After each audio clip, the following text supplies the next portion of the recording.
Hello. Today I'd like to talk to you about consumer insight. Um, and the way I'd like to teach this is by just showing you some videos, and we can talk about it as you view the videos, as you think about what you saw. So let's start with a video that you are familiar with. This is the original Got Milk campaign.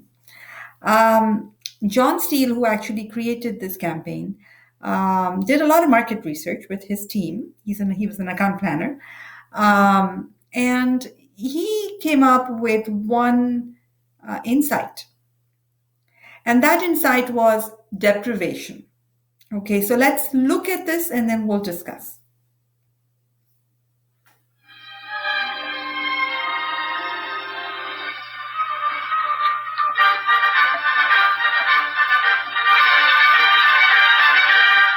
And that was the Vienna Wood Dancing Bee, one of my all-time favorites.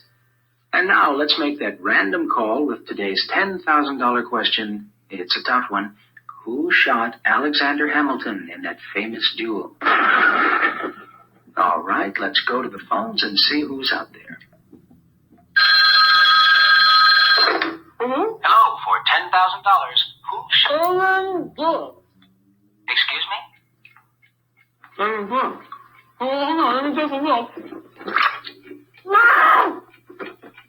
I'm afraid your time is almost up. I'm sorry, maybe next time. Got milk.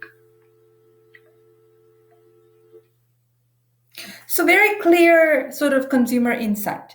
Well, people, the only time they think of milk is when they're out of it.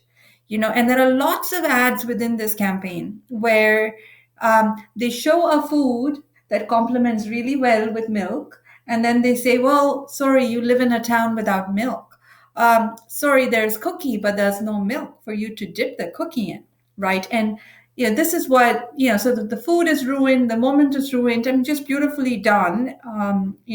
This whole campaign is historic in its consumer insight. Okay, so they looked at deprivation, and based on that insight, they created a whole campaign, and this insight was integrated into all those different levels of that campaign. Okay, just like that, let me showcase to you another great campaign that Nike did in 2012. This campaign was released around the Olympics, and it was called Find Your Greatness. Okay, the consumer insight, with the years of research that they've had been doing and the months of research that they did before this campaign, said that everybody is capable of greatness. It isn't just the athlete; it's everybody um, who strives hard to push their own limits. All right. So that is what we saw in this particular campaign. Let's see a couple ads.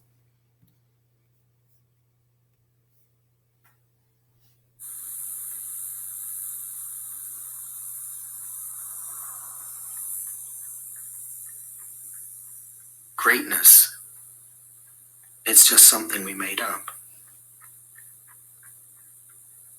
Somehow we've come to believe that greatness is a gift reserved for a chosen few,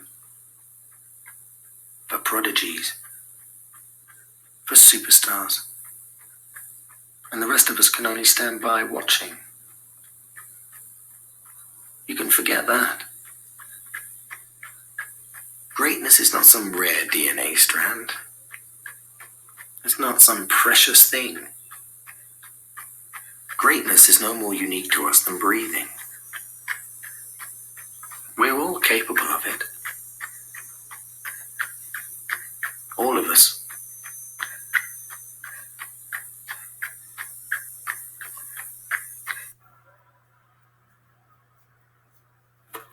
Some people are told they were born with greatness.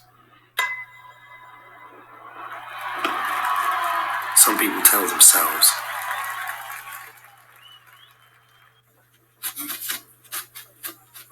If greatness doesn't come knocking at your door, Maybe you should go knock on its door.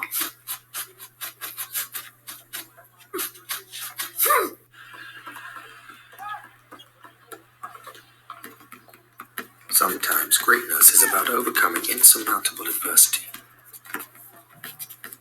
Sometimes it's just fun.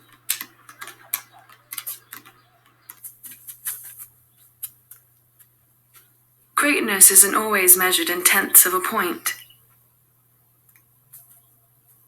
It's a bit bigger than that.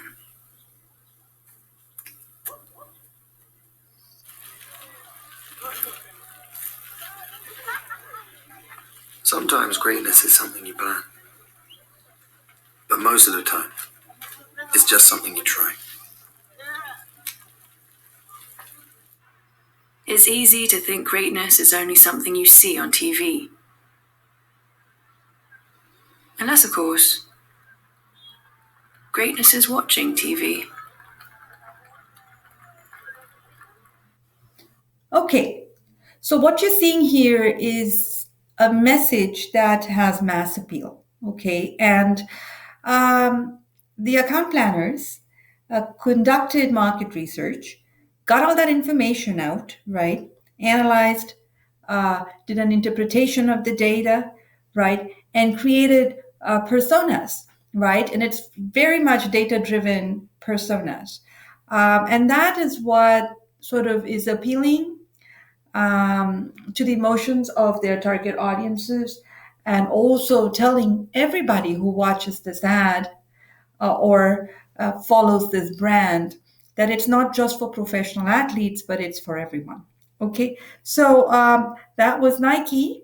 And let's look at another one. This one is called 3, which is actually a name of a company that provides broadband internet to so many places in the world, in Europe, in Southeast Asia, in Australia, UK, and so let's look at what they came up with.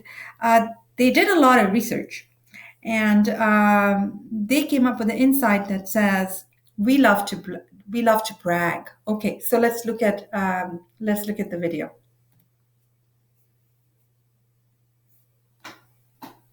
Hello. I'd like to take this moment to sincerely apologise on behalf of 3. Our customers' recent actions overseas rest entirely on our shoulders. We're sorry. We thought allowing customers to use their phones in 16 destinations worldwide like they would at home was a good thing. No extra cost for calling and texting back home, no extra cost for data. But we failed to consider the consequences. The holiday spam. We're sorry.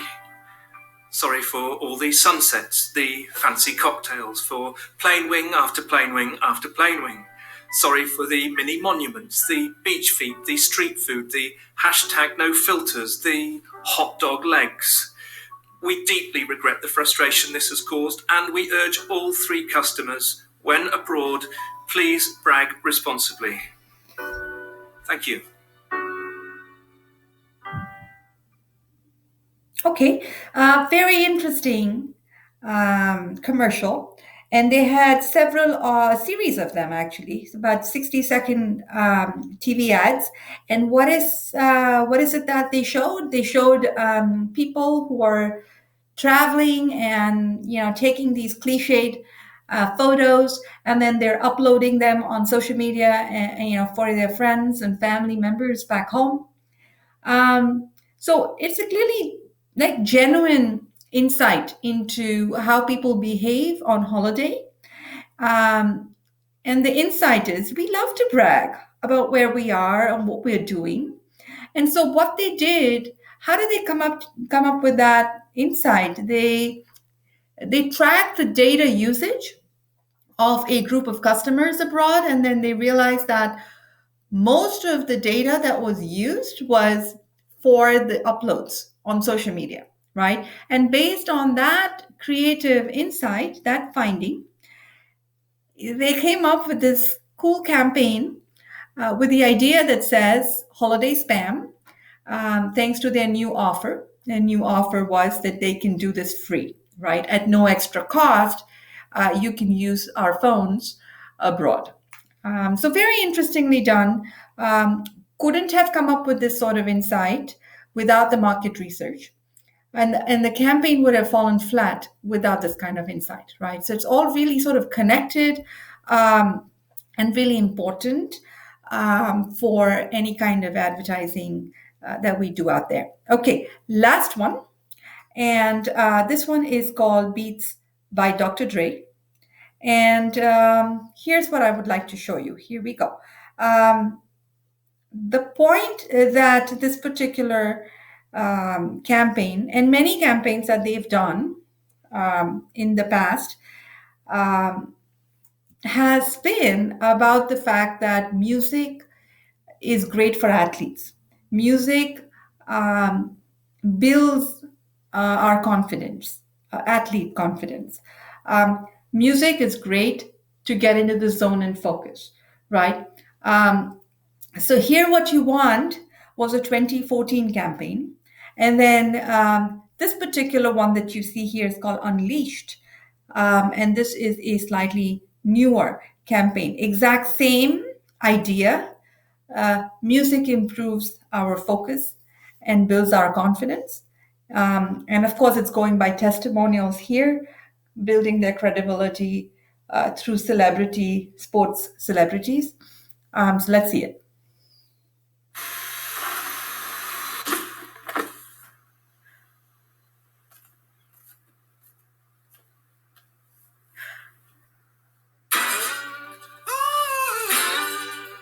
There was a day, started like this. There was a day, started like this.